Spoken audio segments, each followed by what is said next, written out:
যুবকেরা গল্প বলতে আসেনি গো, এরকম একটা একটা করে কত যুবক চলে গেছে, একটা একটা করে কত যুবতী চলে গেছে গো। তোমার যৌবনটাকে আল্লাহর বিরুদ্ধে লাগাও না গো, তোমার এই ক্ষমতাটাকে রাসূলের বিরুদ্ধে লাগাও না গো, তোমার এই ক্ষমতাটাকে মিথ্যার পক্ষে লাগাও না গো, তোমার এই ক্ষমতাটাকে আল্লাহর ঘরের বিরোধীকারীদের পক্ষে লাগাও না গো।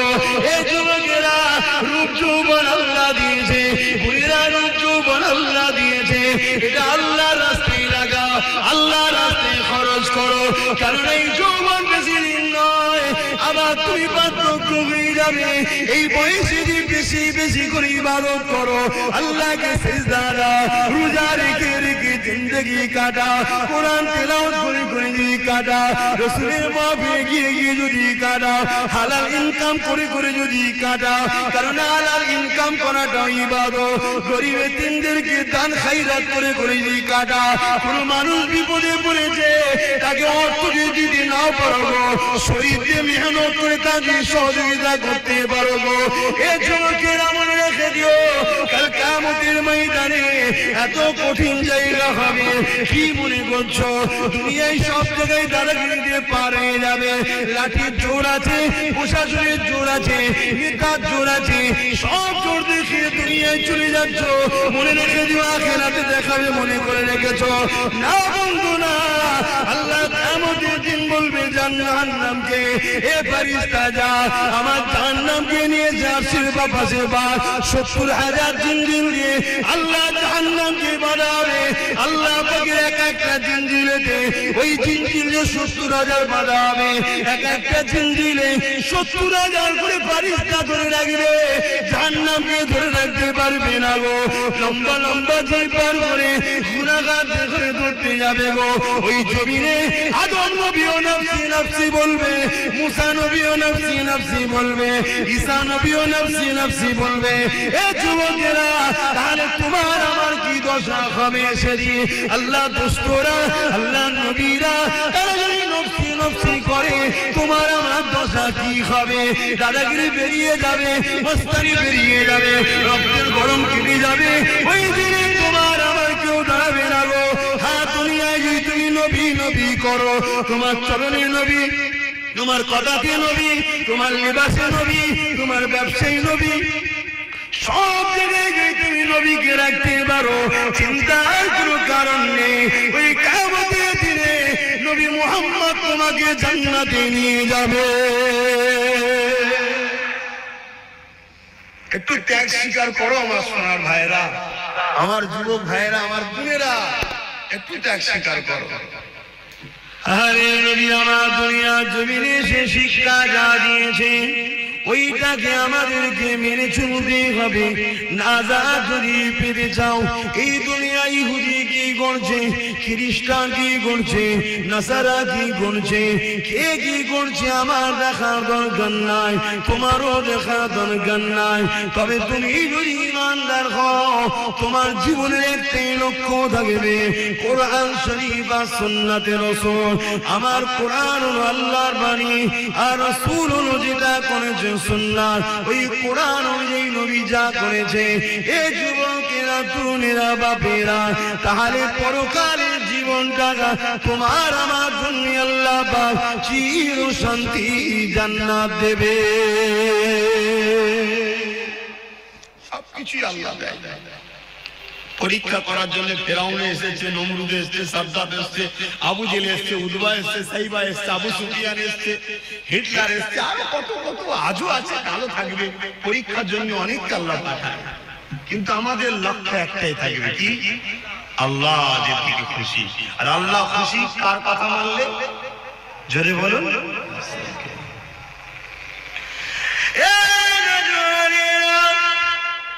আল্লাহ নবী জানিয়ে দিলেন, লা ইউমিনু আহাদুকুম হাত্তা আকুনা হাব্বা ইলাইহি মিন ওয়ালিদিহি ওয়া ওয়ালিদিহি ওয়ান নাসি আজমাইন।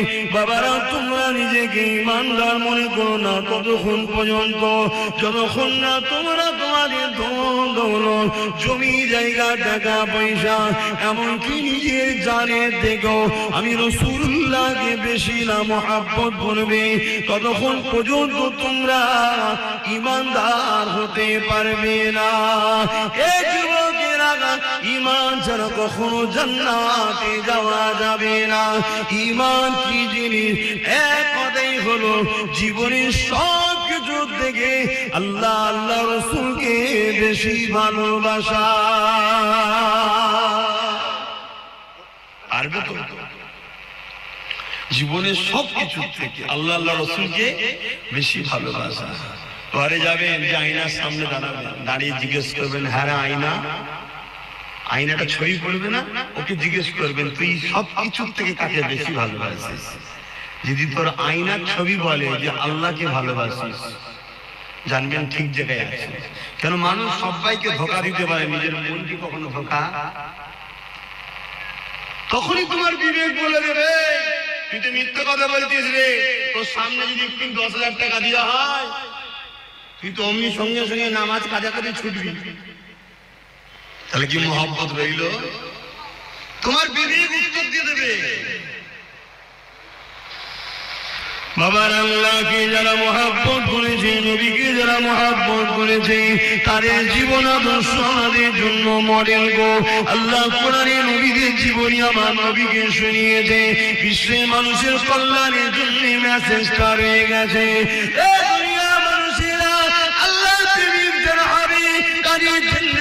কেমন হয় সে রেখে এলাম।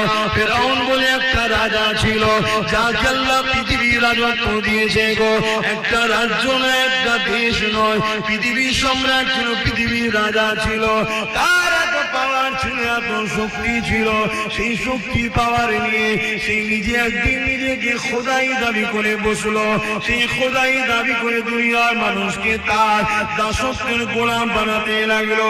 তার জীবনের প্রতিটা মুহূর্ত ছিল অন্যায়, তার জীবনের প্রতিটা মুহূর্ত ছিল জুলুম, তার জীবনের প্রতিটা মুহূর্ত ছিল নারী দেহ শোষণ করা, তার জীবনের প্রতিটা মুহূর্ত ছিল শরাব পান করা, তার জীবনের প্রতিটা মুহূর্ত ছিল মানুষের উপরে জুলুম করা, তার জীবনের প্রতিটা মুহূর্ত ছিল গরিবদের ঘরে কৃতদাস বানিয়ে রাখা।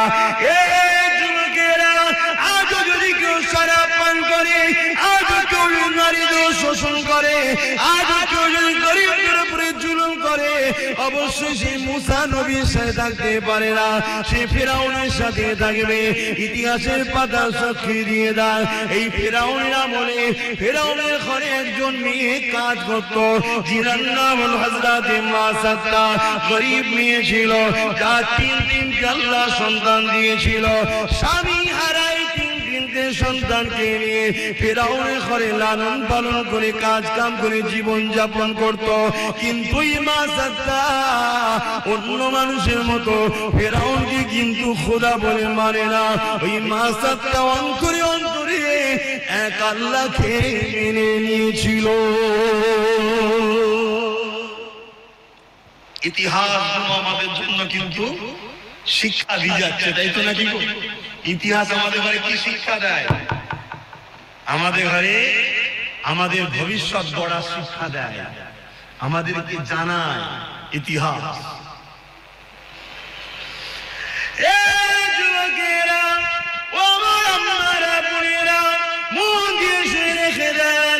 এসেছি আপনাদের প্রিয়ের বাচ্চা নবীর খানদান, নবীর গোলাম বলে দিয়ে যায়। আজ আসি কাল আমিও থাকবো না গো, বিশ্বাসের কোনো বিষয় নাই গো। আজ আপনারা আছেন, কাল আপনারা চলে যাবে। সবাই কাফন পরিয়ে দিয়ে মিনহা খালাকনাকুম ওয়া বিহা নুঈদুকুম ওয়া মিনহা নুখরিজুকুম তারাতান উখরা বলে মাটি দিয়ে চলে আসবে। যদি তুমি দুনিয়া জমিনে নবী নবী নবী করে যেতে পারো, তোমার উঠা বসা চাল চলন যদি নবী থাকে, তোমার সংসারে হায়দারের জীবনে যদি নবী থাকে, তোমার কারবারের জীবনে যদি নবী থাকে, তোমার রাষ্ট্রীয় জীবনে যদি নবী থাকে, তোমার রাজনীতির জীবনে যদি নবী থাকে, তোমার দেশপ্রেমে যদি নবী থাকে, তোমার মানবতায় যদি নবী থাকে, তোমার ইনসানিয়াতে যদি নবী থাকে, তোমার মানুষের ভালোবাসায় নবী থাকে, তোমার জীবনে প্রতিটা সেকেন্ডে নবী থাকে, জেনে রেখে দিই কবরের জমিনে তুমি একা থাকবে না। যখন তোমাকে শুইয়ে দিয়ে আসা হবে, তোমার বাপ চলে যাবে, তোমার আম্মা চলে যাবে, তোমার স্ত্রী চলে যাবে, তোমার স্বামী চলে যাবে, তোমার ছেলে মেয়ে চলে যাবে, তোমার পাড়া প্রতিবেশী চলে যাবে, তোমার দুনিয়ার দরদি রাজনীতির লিডাররাও চলে যাবে। আর এই যে পৃষ্ঠায় বেসেছি আমরাও কেউ তোমার সাথে কবরে যাব না, কিন্তু কবরের জমিনে মদিনাওয়ালা আসবে। তুমি যদি দুনিয়ায় মদিনাওয়ালার ডঙ্কা বাজাও, কবরের জমিনে মদিনাওয়ালা বলবে ফেরেশতা আমি মুহাম্মদ সাক্ষী দিয়ে দিলাম এই মদিনা এই দুনিয়ার জমিনে আমি মুহাম্মদ আমারই ছিল। আরো জোরে বলুন সুবহান।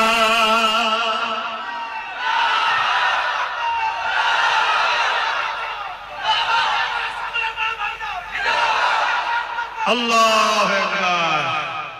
15 থেকে 50, 35টা বছরের জিন্দেগির জন্য জাহান্নাম কিনে নেবেন না আমার সোনার ভাইরা। করো, ব্যবসা করো, কারবার করো, কি বলো সমাজ সেবা করো, অর্থনীতির সেবা করো, মানুষের পাশে দাঁড়াও, রাষ্ট্র পরিচালনা করো, সব করো, কিন্তু কোনটা করলে আল্লাহ খুশি, কোনটা করলে রাসূল খুশি এটা মাথায় রাখো। কোনটা করলে আল্লাহ খুশি রাসূল খুশি ওটা করো। আর ইসলাম একটা কমপ্লিট জীবন ব্যবস্থার নাম। ইসলামে শুধু নামাজ, রোজা, হজ, যাকাতের মধ্যে সীমাবদ্ধ করবেন না। ইসলাম বা কোরআনে এমন কোন জিনিস নাই যে যার সমস্যার সমাধান নাই। যুবক শোনো, ভাই আমার, যুবতী বোনেরা শোনো, তোমার মতো হাজারো লাখো যুবক যুবতী এই দুনিয়া থেকে কবে চলে গেছে, যুবক বয়সে, যুবতী বয়সে চলে গেছে। তোমার মতো হাজার হাজার যুবক মদের রাস্তা ধারে টলে টলে পড়ে আছে। তোমার বয়সে হাজার হাজার বোন বিধবা হয়ে যায়, ফুটপাতে পড়ে আছে বা নিজের শরীরকে বিক্রি করে পেট চালাতে হচ্ছে। তা থেকে আল্লাহ ভালো রেখেছে না রাখেনি? শুকরিয়া আদায় করো, আল্লাহর নামে হারামি হলো না। শুকরিয়া আদায় করো যে আল্লাহ আলহামদুলিল্লাহ অনেক ভালো আছি। সেই আল্লাহকে ভুলে যেও না। তিনি কি চায় তোমার থেকে? বান্দা আমায় একটু সেজদা দে, রুকু দে, আর আমার হাবিবের কথা অনুযায়ী চল, অন্য কারো কথা শুনিস না। সব ধোঁকা। আমার হাবিব তোদের আপন। জোরে বলুন সুবহানাল্লাহ। এটা আমি বলিনি, আল্লাহ বলছে। এ কথা বলা যাবে না, এ কথাও বলা যাবে না। তবে আগামী দিন ধর্মীয় আলোচনাও সমস্যা হবে, সেই সিচুয়েশন তৈরি হচ্ছে। আবেরা নওজওয়ানেরা, যুবকেরা, মন দিয়ে শোনো, পরিবর্তন আবার চেষ্টা করো। কারণ এই দুনিয়াতে আমার আপনার জন্য পরীক্ষা জায়গা, আখিরাতের জমিনটা বড় কঠিন হবে। ওই কবরের জমিনটা যদি তোমার রাসূলের না হয়ে দিতে পারো, ওই কবরের জমিনে আল্লাহ পাক 99টা করে সাপ দেবে গো। ওই কবরের জমিনে দেখা যাবে জাহান্নামের একটা গর্ত হয়ে যাবে গো। এই যুবকেরা, দুনিয়ার জমিনে যদি সামান্য একটু আগুনে হাত লেগে যায়, সঙ্গে সঙ্গে যদি হাতটা টেনে এলাম, তার জ্বলনটা মাসকে মাস থাকতে থাকে, তার কষ্টটা বলার মতন এত কষ্ট হতে থাকে। দুনিয়ার যে আগুন দেখছো, ওই আগুনটা জাহান্নামের আগুনের কাছে তো বড় পেন নাই গো। জাহান্নামের আগুনকে 70,000 বার ধোয়ার পরে তারপরে আগুনটা তৈরি হয়েছে গো। এ যুবকেরা, গল্প বলতে আসেনি গো। এরকম একটা একটা করে কত যুবক চলে গেছে, একটা একটা করে কত যুবতী চলে গেছে গো। তোমার যৌবনটাকে আল্লাহর বিরুদ্ধে লাগাও না গো। তোমার এই ক্ষমতাটাকে রাসূলের বিরুদ্ধে লাগাও না গো। তোমার এই ক্ষমতাটাকে মিথ্যার পক্ষে লাগাও না গো। তোমার এই ক্ষমতাটাকে আল্লাহর ঘরের বিরোধীকারীদের পক্ষে লাগাও না গো। এই যুবকেরা, রূপ যৌবন আল্লাহ দিয়েছে, বুড়িরা রূপ যৌবন আল্লাহ দিয়েছে, এটা আল্লাহর রাস্তায় লাগাও, আল্লাহর রাস্তায় খরচ করো। কারণ এই যৌবন বেশি দিন নয়, আবার তুমি বার্ধক্য হয়ে যাবে। এই বয়সে যে বেশি বেশি করে ইবাদত করো, আল্লাহকে সিজদা দাও, রোজা রেখে রেখে জিন্দেগি কাটা, কোরআন তেলাওয়াত করে করে যদি কাটা, রাসূলের মাহফিলে গিয়ে গিয়ে যদি কাটা, হালাল ইনকাম করে করে যদি কাটা, কারণ হালাল ইনকাম করাটা ইবাদত। গরিবের দিনদেরকে দান খায়রাত করে করে যদি কাটা, কোনো মানুষ বিপদে পড়েছে তাকে অর্থ যদি দিতে না পারো গো, শরীর দিয়ে মেহনত করে তাকে সহযোগিতা করতে পারো গো। এই যুবকেরা মনে রেখে দিও, কাল কিয়ামতের ময়দানে এত কঠিন জায়গা হবে। কি মনে করছো দুনিয়ায় সব জায়গায় দাদাগিরি দিয়ে পার হয়ে যাবে? লাঠির জোর আছে, প্রশাসনের জোর আছে, নেতার জোর আছে, সব জোর দেখিয়ে দুনিয়ায় চলে যাচ্ছ। মনে রেখে দিও আখিরাতে দেখাবে মনে করে রেখেছো না বন্ধু না। আল্লাহ কিয়ামতের দিন বলবে জাহান্নামকে, এ ফেরেশতা যা আমার জাহান্নামকে নিয়ে যা, সিরবা পাশে বা 70,000 জিনজিল দিয়ে আল্লাহ জাহান্নামকে বাঁধাবে। আল্লাহ পাকের এক একটা জিনজিলেতে ওই জিনজিলে 70,000 বাঁধা হবে। এক একটা জিনজিলে 70,000 করে ফেরেশতা ধরে রাখবে, জাহান্নামকে ধরে রাখতে পারবে না গো। লম্বা লম্বা জয় পার করে গুনাহগার করে ধরতে যাবে গো। ওই জমিনে আদম নবীও নফসি নফসি বলবে, মুসা নবীও নফসি নফসি বলবে, ঈসা নবীও নফসি নফসি বলবে। এ যুবকেরা, তাহলে তোমার আমার কি দশা হবে সেদিন? আল্লাহ দোস্তরা, আল্লাহ নবীরা তারা যদি নফসি নফসি করে, তোমার আমার দশা কি হবে? দাদাগিরি বেরিয়ে যাবে, মস্তানি বেরিয়ে যাবে, রক্তের গরম কেটে যাবে। ওই দিনে তোমার আমার কেউ দাঁড়াবে না গো। হ্যাঁ, দুনিয়ায় যদি তুমি নবী নবী করো, তোমার চরণে নবী, তোমার কথাতে নবী, তোমার লিবাসে নবী, তোমার ব্যবসায়ী নবী, সব জায়গায় যদি তুমি নবীকে রাখতে পারো, চিন্তার কোনো কারণ নেই। ওই কিয়ামতের দিনে নবী মুহাম্মদ তোমাকে জান্নাতে নিয়ে যাবে। একটু ত্যাগ স্বীকার করো আমার সোনার ভাইরা, আমার যুবক ভাইরা, আমার বোনেরা, একটু ত্যাগ স্বীকার করো। কেন তোমরাই কিন্তু সবকিছুর মূল। এখন আগামী দিন তোমাদের বাচ্চারা পশ্চিম বাংলা এবং ভারতে কোরআন, মসজিদ, মাদ্রাসা নিয়ে, জলসা মাহফিল, আল্লাহ নিয়ে, রাসূল নিয়ে মাথা তুলে বাঁচতে পারবে কি পারবে না, সেই পরিবেশটা তৈরি করা মুসলমানদের ঘরের যুবক তোমাদেরই দায়িত্ব। তোমার ধর্ম তুমি পালন করো, তোমার মসজিদে তুমি যাও, তোমার মাদ্রাসায় তুমি আসো, তুমি এখান থেকে দিন শেখো, এ মাদ্রাসা বানাও, এখানে তুমি আসো, একে পিয়ার করো, তাহলে তোমার বাচ্চাগুলো তোমায় দেখে দেখে শিখবে। সর্বপ্রথম শিক্ষা কিন্তু দেখে শিক্ষা, তাই তো নাকি গো? আর তুমি যদি দুনিয়ায় রাসূল ছেড়ে দাও, তাহলে কিয়ামতের দিন রাসূল পাবে মনে হয়? কি গো বলছেন না কেন? রাসূল পাবেন। আমার আলোচনায় অসুবিধা হচ্ছে যুবকদের, আল্লাহর রাস্তে বোঝো। আর তোমরা যুবক যত মাহফিলে ভিড় করবে, তত ইবলিসের মাথায় বাজ পড়বে। 1 লক্ষ বুড়ো মাহফিলে ভিড় করলে ইবলিসের অত টেনশন নেই। বাপেরা খারাপ নেবেন না, হাকিকতটা বুঝাচ্ছি, কারণ আপনারা একজন যুবক ছিলেন। 1 লক্ষ যুবক মুরব্বী বাপ মা যদি মাহফিলে ভিড় করে, ইবলিসের অত টেনশন নেই। কিন্তু 10,000 যদি বোন আর ভাই যদি মাহফিলের দিকে খেয়াল করে, ইবলিসের মাথায় বাজ পড়ে যাবে। পুরি সর্বনাশ, পুরি সর্বনাশ। কেন? ও জানে মুরব্বী বাপ তার হয়তো 2-5 বছর, কথা বুঝছেন না? তারপরেই কিন্তু ওর পত্রিকার লিভার কেউ নেই, ওখানে ইসলাম শেষ। কিন্তু যুবকটা যখন এখন আসছে, এই বয়সে ওর ছেলেটা ওর সাথে আসবে, তার এখন 100 বছর 150 বছর চলবে, কথা বুঝছেন না? এই জন্য তোমাদেরকে আল্লাহর রাস্তায় বলছি, তোমাদেরকে হাজারো চক্রান্তে জড়িয়ে রাখা হবে, শুধুমাত্র উদ্দেশ্য আল্লাহ থেকে সরাও, রাসূলের থেকে সরাও। আরে আব্বাস সিদ্দিকী কে? আব্বাস সিদ্দিকী পৃথিবীর বুকে একটা ছোটখাটো নগণ্য নবী, দিনের খাদেম, অন্য কিছু নয়, সামান্য খাদেম। আমার থেকে তোমাকে কেউ সরাতে চাই না, তোমাকে সরাতে চাইছে রাসূল থেকে, আল্লাহ থেকে। হ্যাঁ, গর্বের সাথে বলছি, আব্বাস সিদ্দিকীর জীবনের একটাই লক্ষ্য, দুনিয়ায় তুমি রাসূলের থাকো, আখিরাতেও তুমি রাসূলের থাকো। তাই আমার আমার থেকে তোমাকে সরাতে পারলে রাসূল থেকে তোমাকে দূরে রাখা যাবে। এই কারণে কারণ তুমি আমার কাছে এলেই নবী ধরাবো, তাই তোমাকে ডিস্টার্ব করা হবে। আমার জীবনে একটাই কথা, তুমি আসো, সভ্যতার সঙ্গে আসো, ভদ্রতার সঙ্গে আসো, নম্রতার সঙ্গে আসো, ইনসানিয়াত করো, ইনসাফ করো, ন্যায় প্রতিষ্ঠিত করো, মানুষকে প্যার করো, ভালোবাসো, নামাজ আদায় করো, রোজা আদায় করো, হজ আদায় করো, যাকাত দাও, মানুষের খেদমত করো, মা বাপকে প্যার করো, নিজের পরিবার স্ত্রীকে নিয়ে হাসি খুশিতে থাকো, পর নারীর দিকে খাপু নজরে তাকাওনি, তোমার পরিবারকে সময় দাও, তোমার বাচ্চাকে সময় দাও। আর মা বোনেরা স্বামী ছাড়া অন্য কেউ নয়, তোমার স্বামী আপন স্বামীর দিকে তাকিয়ে থাকো। এই তো কথা বলি নাকি? যুবকরা বোঝার চেষ্টা করো। আরে প্রেম যদি করে যেতে পারো কিয়ামতে কোনো চিন্তা থাকবে না, কিন্তু প্রেম রাসূলকে করলে, আল্লাহকে করলে কি হয় শুনে রেখে দাও গো। মক্কা জমিনে বিশাল একটা বাজার রয়েছে, ওই বাজারের উপরে দেখা যায় একজন হাবশী দেশের মানুষের গলায় বেড়ি পড়া, হাতে বেড়ি পড়া, পায়ে বেড়ি পড়া।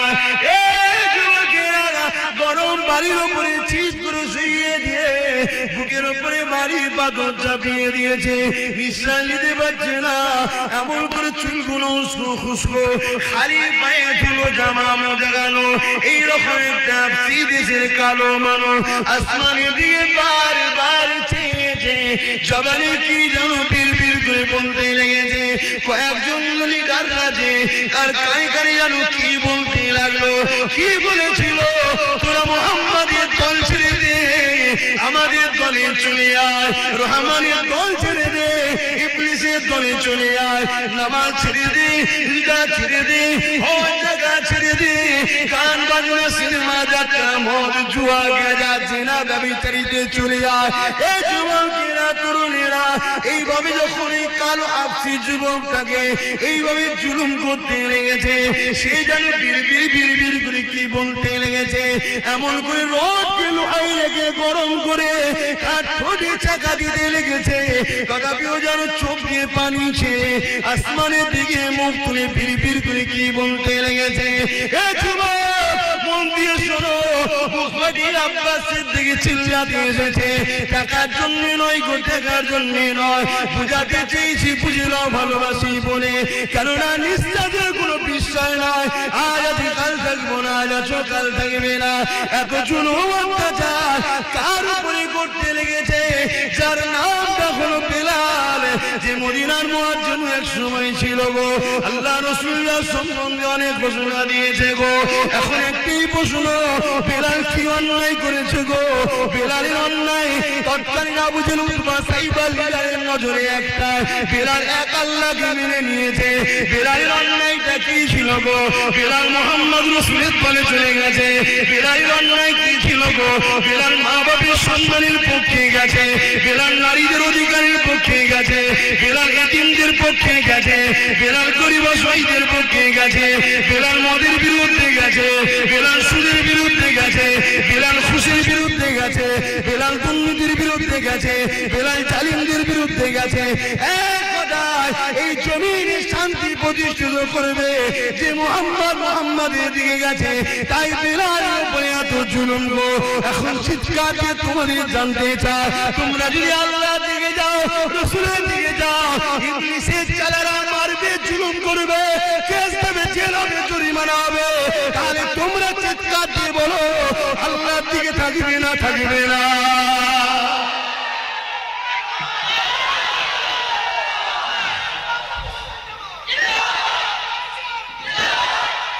আল্লাহু আকবার। পারবে বেলালের মতো মার খেতে? সে পরীক্ষা নেবে না, আল্লাহ চিন্তা নেই, সে নিলে তো আমাদের ইমানের সব বিধি পালন।